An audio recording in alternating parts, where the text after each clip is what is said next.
I'm not going to, ও যাবে, ও 0 টাকায় যাবে। এক্স্যাক্টলি স্যার, এখানে আমাদের সাথে আনসারের সাথে বাকিদের ডিফারেন্স, মানে আমাকে সাপোর্ট দেওয়া হবে নট বাট সে নিজের জমি জমা বিক্রি করে আসবে না, এটাই হচ্ছে আমাদের আগে 3 লাখ টাকা ছিল, wave increase two 10 lakh. Chief যেটা বলতেছে এন্ড ভিসা এটাই লাগবে, আর কিছু লাগবে না।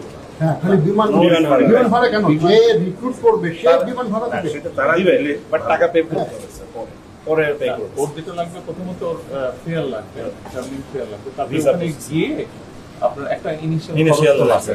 ওটা ওই টাকার মধ্যে খাবো না, ওটা ঠিক আছে, বাট এই যে চক্কর, রিক্রুটমেন্টের চক্কর, এখানে এগুলো লাগবে না, না ওটা লাগবে না স্যার, ওটা আমাদের ইগো চেইনে আগামী 2-4 বছরের মধ্যে যে হবে না স্যার। 0 টাকায় হলে আমি We have right এটা যে উনি বলতে পারবেন আগামী বছর 2-1 এর মধ্যে কোনো রিক্রুটমেন্ট এজেন্সি এই যে বলি না আমরা একটা পাঠাইতে পারবো না।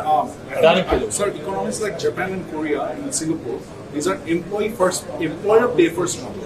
So ওখানে আসলে employer pay করতে হবে না। So আমাদের যেহেতু geographically we're dispersing towards these economies, so ওই কারণে আসলে দেখা যাবে আমরা employer pay first model এ চলে যাচ্ছে আস্তে আস্তে। মানে ওইটা হলে টাকা লাগবে না স্যার, টাকা কমে Sir, যাবে। যেটা বলে বললেন কোনো দেশেই আস্তে আস্তে লাগবে না, যেমন মালয়েশিয়াতে আমরা ওটা কাজ করছি, ওর লাগবে না, আপনার নেক্সট ইয়ার থেকে এটা লাগবে, যখন বন্ধ হয়ে যাবে তখন all kind of irregularities Irregularity বন্ধ হবে অনেক কমে আসবে।